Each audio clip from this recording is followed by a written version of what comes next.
When love is betrayed, can we ever move on? He once thought his love would last forever, until a horrifying secret was revealed. The child he had been waiting for wasn't even his. What happened? Who was behind this shocking betrayal? Before continuing the story, tell me which city you're watching from. I want to know how far this video has come. Don't forget to like and subscribe to the channel so I can send you exciting stories like this every day. I'm a 32 male, married to my ex-wife, Emma, 30 female for 2 years. Emma and I were lovebirds, and even as I share this story, it still surprises me that Emma cheated on me after all we've been through together. Emma and I were not strangers when we started dating. As children, we grew up in the same neighborhood and were very familiar with each other. Sadly, when I was 15 or so, her parents moved to a new house and we lost contact. Many years later, coincidentally, we bumped into each other as adults. Even as a child who didn't know so much about love, I knew I was crushing on Emma. And when we bumped into each other as an adult, the fire rekindled. We spoke for some time and exchanged our contacts. Luckily, Emma was single at the time, and after hanging out for weeks, I asked her to be my girlfriend, and she said yes.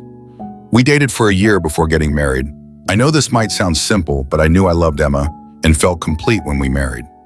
Many things had changed about her, but she was still the intelligent, witty, and energetic Emma I knew when we were children. She became a teacher for junior high school while I worked in an automobile shop as a mechanic. Between Emma and I, Emma was the most intelligent, and she had a thing for smart people. Personally, I loved everyone I met.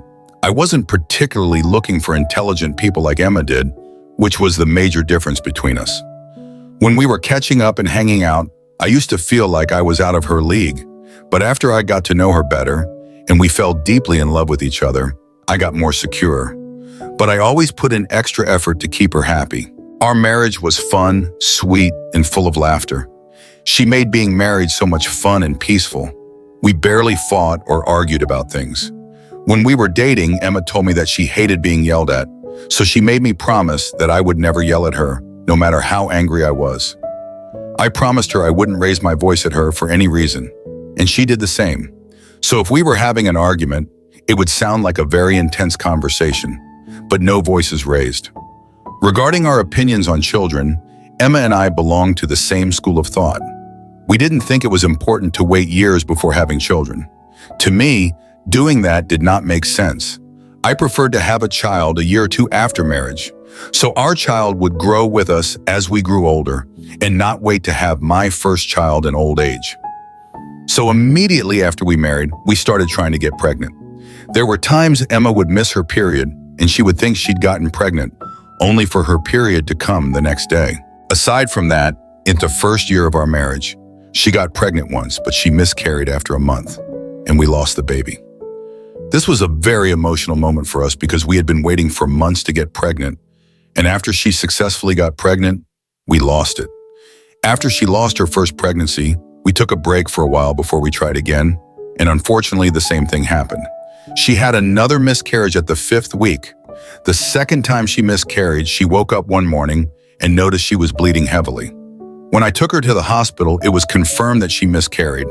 This took its mental toll on us, and for months we could not even talk about getting pregnant again. I tried my best to support her during that season and to be strong for us. After a while, we forgot about everything and moved on. I knew she was going through a lot emotionally, so I decided I wouldn't mention anything related to having a child until she was completely over her last 2 miscarriages. Our marriage bounced back from the few months of pain, and things returned to normal. Even after things were okay, I treated Emma like a queen and did everything she wanted. Aside from going to school to teach the kids, she didn't do anything else at home. I took care of the cooking for months, cleaned our house, did the laundry, mowed our lawns, shopped for groceries, and even cooked special meals for her on some days. I was very particular about how I made her feel because she thought something was wrong with her and she was bad luck. I knew she said them because of the miscarriages. At the time, my sole purpose was to assure her that there was absolutely nothing wrong with her, so I showered her with love and attention. About 4 months after we lost the second pregnancy, I was trying to clean up the house as usual on weekends, and she came to me with tears in her eyes. When I saw her, I was scared something terrible had happened to her, But when she told me she was pregnant, I was over the moon. I wasn't expecting to hear that from her anytime soon. Even though I didn't say it to her, I was partially scared that she would lose the baby again. But when she told me her pregnancy was over 8 weeks old, I was on cloud 9. Funnily enough, she didn't even know she was pregnant. She said she had been feeling different and decided to do a test. Her periods were late, but she thought it was due to her hormonal issues. There were no signs of morning sickness, and her pregnancy took us by surprise. Later that same week, we went to see the doctor to find out how we would prevent her from losing the pregnancy, and she was advised to not stress herself. Hearing that, I knew I had to step up my game in caring for Emma. I did literally everything I could to make her comfortable. I didn't want anything to cause another miscarriage. Most importantly, I didn't want her to go through that pain again. Meanwhile, after we scanned and found out that she was giving birth to a boy, I was so excited to finally become a father. There's no particular reason, but I always wanted a son first, and then a daughter. After the scan, I started shopping for the baby things we'd need. Every day, I woke up praying for the safety of Emma and our baby. I was also excited to watch the baby grow in Emma's stomach. I used to spend hours leaning on her baby bump, talking to the baby. Every bit of the moment felt magical to me. In her 3rd month, Emma said that she wanted to take a break from work so that she could focus on her health and the baby. I didn't see any problem in supporting her financially. I was, in fact, glad that she was so serious about her health and the baby. Fast forward to the 6th month of the pregnancy. Something happened that changed everything for us. One evening after dinner, Emma was so exhausted that she dozed off on the couch. I couldn't take her to our room, so I got blankets for her and ensured she slept comfortably. Her phone was on the table with the rest of the cups and plates we used for dinner. As I was trying to clear the table, her phone chimed. I didn't pay attention or look at her screen when the first notification came in, but when I returned from the kitchen and the messages kept coming in, I thought to silence the notifications because it might disturb Emma's sleep. While trying to silence her phone, the messages kept coming on WhatsApp and Instagram. I got curious. Her phone had a fingerprint lock, so I accessed it with her fingerprints to see who had been repeatedly texting her.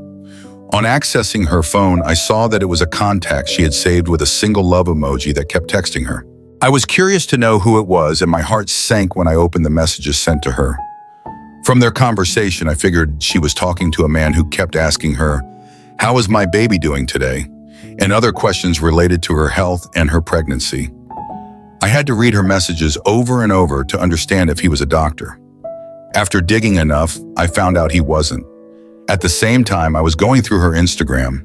The same man sent her a message on Instagram, and he even had a picture of his private part.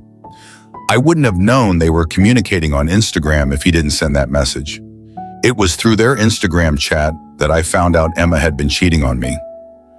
I wanted to know who her affair partner was and what she saw in him that led her to cheat on me. When I went through his Instagram profile, I found out he was a scientist. I could not even believe it. It took me the whole night to realize that I wasn't dreaming. The most heartbreaking part was that I had been trying to take care of another man's child. I had been working my butt out to ensure he would be born into a comfortable home. That night, I picked up a few clothes and drove to my friend's house to spend the night. I could not stand Emma after realizing she had been playing me all along. To even think that her affair partner knew she was married to me, he'd occasionally ask her if I was taking good care of her and the baby, and she'd say something like, "Yeah, he's trying." Merely seeing that she said I was trying really pissed me off. I took over the full responsibility of the house, cared for her, cooked her favorite meals at weird hours of the night, massaged her neck and feet, and even dealt with her stupid mood swings. I was really shattered when I read that. It was very evil of her to cheat on me with another man, and then she lied to me about being the child's father. Around 3 in the morning when Emma woke up and I wasn't at home, she called to ask why I wasn't at home by that time. I replied to her coldly that I'd come to the automobile shop to take care of some unfinished business. I told her I would return home later in the morning, but I didn't. I didn't go home for 4 days, and she began to panic when she kept calling, but I didn't take her call. She went to the automobile shop where I worked, and I told her I asked to take the whole week off to sort out some family issues. During those 4 days of staying away from home, I opened a fake Instagram account to do more findings about Emma's affair partner. I learned that he had been a scientist for years and even won a prestigious award. On the second day of my digging, I found that he was married to a woman who was a psychologist, and they had 2 kids together. Upon digging deeper, I got his wife's information. I reached out to her on Instagram. I didn't beat around the bush. I told her that her husband was having an affair with my wife and sent her the evidence. One more thing, when I saw all those chats on Emma's phone, I took pictures of them, so I attached them as evidence.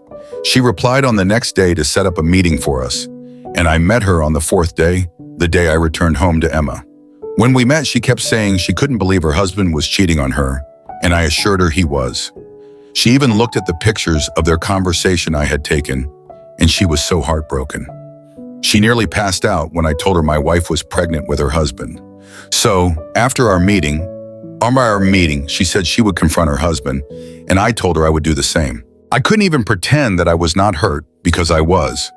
I returned home that evening after 4 days of being away, and when Emma saw me, she ran to me. Immediately, I stepped into the sitting room. I told her I wanted to do a paternity test for the baby, and she was shocked. She asked why I suddenly wanted to do a paternity test, and I told her I wanted to be sure the baby was mine. As soon as I answered, she laughed and said I was being ridiculous and that she wouldn't do any paternity tests because the baby was mine. I knew she was trying to be manipulative.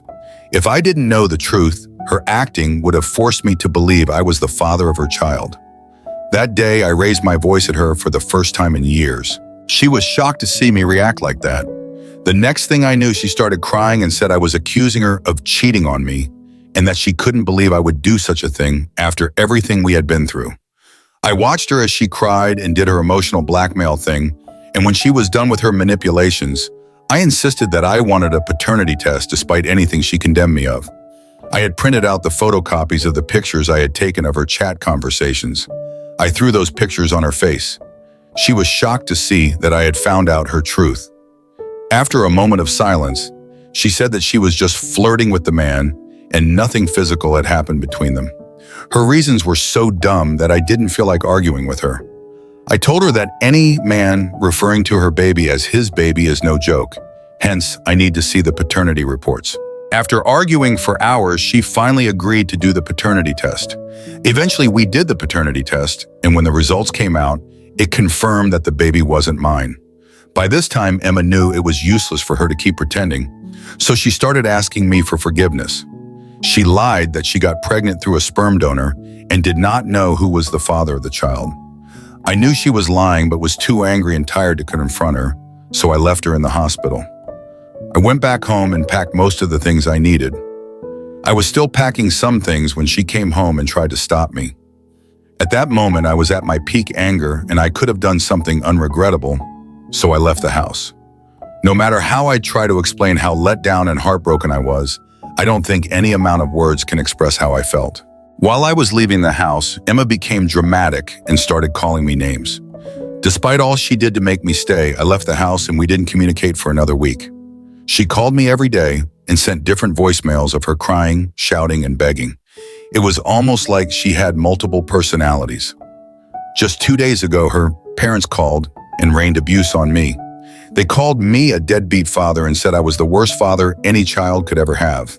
Honestly, I was in no mood for drama, so I wanted to quietly divorce Emma without telling anyone about her infidelity. But knowing that she had cheated on me and scattered everything with her hands, she still reported me to her parents, friends, and everyone who listened to her lies.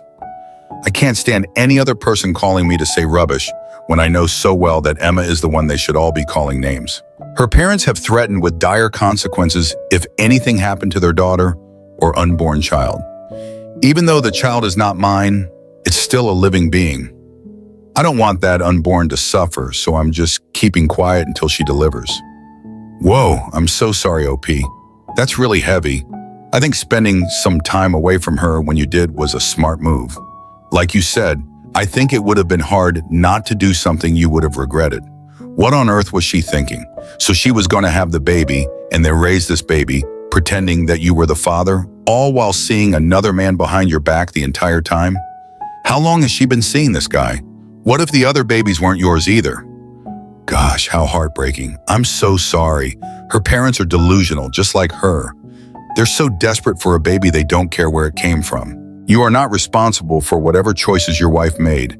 If anything happens to the baby, it's on her, not you. Update 1. Hello everyone, thank you for your comments. Somebody here said something when I mentioned in my post that I wanted to divorce Emma without any fuss. I wasn't joking when I said that. If you know what I have been through since Emma's miscarriage, you will understand why I said I didn't want any more drama. I've had enough marital problems for one marriage. It even gets crazier when I wonder if Emma had been cheating on me from the first year of our marriage. Some of you said marrying Emma in a year was too fast. I believed I had known her since childhood. Hence, dating for a year never seemed less. Anyways, that's all in the past now. Last week, I made a public post on Facebook that insinuated that Emma had broken my heart and scattered everything we had planned, and a Facebook friend of Emma reached out to me after that. Some of Emma's friends and colleagues are added to my Facebook. You know how social media works? He was a fellow teacher in Emma's school, and he said there was something he needed to tell me about Emma. I agreed to meet up with him, and he told me that Emma had been having an affair with some of the fathers of her students. I didn't believe him when he told me until he showed me a very short video he had secretly recorded a long time ago. According to him, Emma had a thing for fathers of intelligent kids in her class, and it was almost like she was throwing herself at them. He claimed he was telling me because he wanted to help me dodge a bullet. In addition, he said the school was aware of Emma's terrible acts, which was why she was fired from the school just after her pregnancy. I was so surprised when he told me that Emma was fired months before she told me she had quit. It meant that the whole time I struggled to care for Emma while neglecting myself, she had been cheating on me. It had been the only explanation because her income did not change or drop. Every morning she would dress up to work and return around her usual time by noon. She'd even come home to tell me how much fun she had in class with the lies. It would be an understatement if I said I felt used by Emma. I had never been lied to, used, or manipulated like that by anyone. After everything I heard, I knew it was over between Emma and me. Hearing all those things stirred up a wave of anger in me I didn't even know I had in me. Meanwhile, I contacted a lawyer to process our divorce papers. After we divorce, I'm not sure what I'll do next. Anyway, I'll make another update as soon as I'm done with Emma and all her drama. I look forward to your comments on this. Ah yes, that leaving work thing because she actually got fired makes sense now. And this guy told you a few months too late. Sorry, OP. Seems this bullet didn't dodge you after all. I'm sorry she used you like this, OP. Update 2. Hello everyone. Thank you so much for your words of encouragement. Like you all said, if I'd take Emma back, I'd be shooting myself in the leg. I no longer love her and I feel no pity for her. If she could do such a terrible thing to me while I worked as hard as possible to be a good and supportive husband to her and the child I believe was mine, she could kill me on my sleep. I'm not exaggerating. A woman like Emma is capable of anything. So I finally confronted her annoying parents who kept calling. In fact, I dropped the pictures of the conversations between her and her affair partner on their WhatsApp family group chat, and then I dropped a long voice note to explain everything to them in case anyone had reading issues. I dropped the pictures on the group chat before I confronted Emma for the last time. I told her I knew she had been sleeping with me with multiple men, and the father of the child she was carrying was a scientist. The expression on her face showed that she wasn't expecting me to say that. She had already become lean because of a few days of crying, thinking, and begging me to talk to her. I thought she would continue begging me, but she already knew her pretense time was over. She became defensive and admitted that she was having an affair with the scientist. She even boldly told me she did it because she wanted good genes for her baby, not my weak and dumb genes. I never believed she would say that to me, but she did anyway. She didn't know that I had contacted her affair partner through his wife and told him I found out Emma was a serial cheat. I knew that Emma didn't show any remorse when she admitted to having an affair with him because she expected that his child support would come heavy. Unfortunately for her, because her affair partner wanted to fix things with his wife, he also insisted on a paternity test. When the results came out, it turned out he wasn't the father of the child either. Emma slept with multiple partners during that time, me, a scientist guy, and 2 other men, the father of her school kids. Hence, she could not tell who the father of her baby was. 2 weeks later, after her affair partner found out he wasn't the father, my lawyer sent her the divorce papers, which she refused to sign at first. She said I had ruined her life, and because of that, I had to stick with her. Very funny. On the other hand, when her parents found out she didn't know who the father of her child was, they disowned her in shame. Eventually, she signed the divorce papers, and we are no longer together. She tried to play a smart one on me and lost everything, including her family. Now she'll have to raise that baby on her own. I wish her luck in finding the baby's father. Thanks everyone who gave me the idea of contacting her affair partner in my last update. Thank you all. Oh, you ruined her life? Wow, the audacity. At least she'll have the baby she always wanted. But at what cost? Just meant she had to lose everything else. What do you think? Next up, no more Mr. Nice Guy. Cheated on after a 4-year relationship. I'll start with some context. My girlfriend, 24 female, and I, 24 male, have been together for more than 4 years at this point. When we got together, she was still recovering from a very abusive relationship, mentally and physically. She had a year prior, and I helped her recover through that. She became extremely attached to me, and I to her, and the thought of her cheating on me seemed impossible. Throughout our relationship, we have talked a bunch of times about cheating in relationships, and we both agreed that it cannot solve any problems, and communication should be the solution. And I believe that from her, as she didn't show any interest in other boys any time while I was with her. In the last year, she had become somewhat more distant and started doing things that I didn't know she was into. Perhaps she didn't either. Mainly, she started to go to clubs with her best friend, saying that she wants to dance.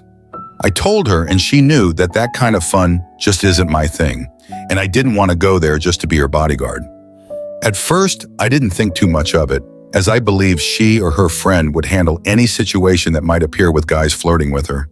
But after a couple of weeks, while we were looking at something on her phone, she received a message from someone named Mike, I think. Name change for privacy reasons. The I think part seemed off to me, and I asked her about it. Apparently, some rando guy told her she looks nice and asked for her number, and she gave it to him. Her excuse was that she was drunk. That is when I started to become more suspicious regarding her. I confronted her about this, as I thought she just went there to dance with her friends. Foolish, I know, but that was how much I trusted her back then. The result was a huge fight in which she snapped that I was too jealous and controlling about this. My argument was that she has no volition when she gets drunk, and neither she or her friend would do anything if a couple guys would get them drunk or drug them and take them or whatever. We somewhat recovered from that fight in the months that followed, but I still felt some resentment from her regarding that. She also started saying that I am judging her whenever she would tell me something more sensitive. Around this time, I also started looking in secret at her messages. She continued talking with that guy, but it wasn't anything to worry about. Mostly idle talk coming from him every couple of weeks or so. Fast forward to a few days ago, it was a long time since I looked through her messages. I thought the relationship was going pretty good. I was investing time and effort into it continually. She still seemed kinda distant, but in her words, she was just stressed and tired from university classes and work. I believe that, as I am also stressed and tired from that, but I guess everyone has different thresholds. I, however, thought one night while she was sleeping to look through her messages to see what is up. One of the latest chats was with that Mike, I think, guy from the previous night when I thought she went to bed early. At 3 a.m., she was sending him pictures of her in the club, saying she was drunk.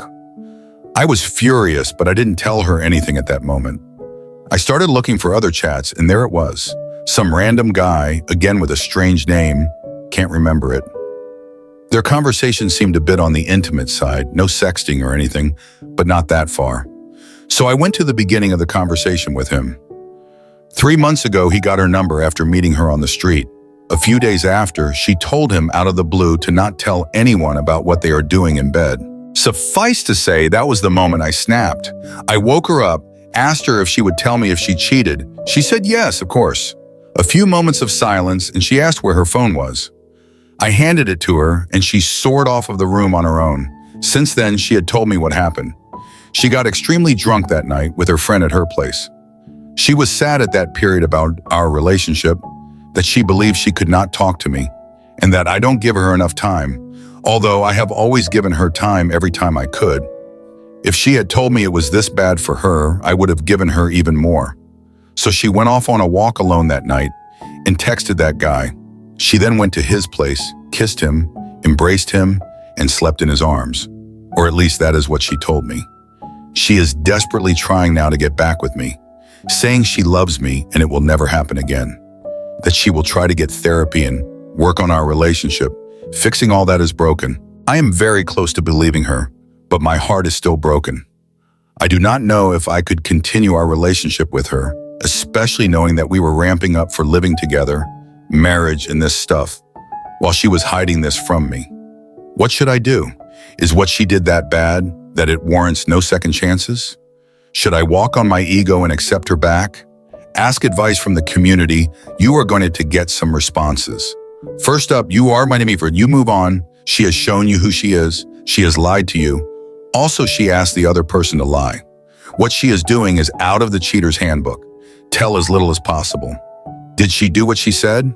Sure, but she left out that she was naked, had sex in the bed, and showered with him in the morning. When you find out a little more, she will add to the story. It's called Trickle Truth. You need to end it and move on. Pick a book called No More Mr. Nice Guy by Dr. Robert Glover. It will help you establish boundaries. It will help you with all the relationships, work, family, romantic, and where to draw the line and how to not let red flags go on. Another person offers this, don't forget. What she did only shows the kind of love and respect she has for you. When you love someone, you don't do that to him or her, period.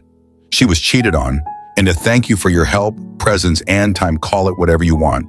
Since she doesn't seem to take it as a relationship, she cheated on you. Seems like she and her ex deserved each other in the end. What could have made a strong relationship if not what you did to her? You were there for her and her. She went clubbing like a single teenager. In most cases, cheaters tend to minimize their actions. This happened more times than you know. What happens in the club stays in the club. But let's not speculate. She even asked him to not tell anyone about their night and continued talking with him. Oh, come on, you're not that desperate. You know you didn't deserve this, and you know what you need to do. Don't wait for another backstab. Don't forget the obvious. Get tested whether she says it was protected. Sex or not, good luck. There's an update in the comment section. I want to thank you for all your advice and support. I have decided to cut off any relation with her, as I wouldn't want to live with fear and this trauma alongside her. I just hope that it gets easier from here. Yeah, OP, I think your decision to cut things off is wise. Of course she'd continue to cheat on you. You've given her the benefit of the doubt far too many times, and she manipulated the fact that you kissed the ground.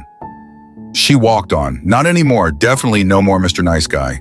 This story of a husband who gave all his heart and soul to his wife, only to be met with brutal betrayal, not only shattered his heart, but also brought down everything he had built in an instant.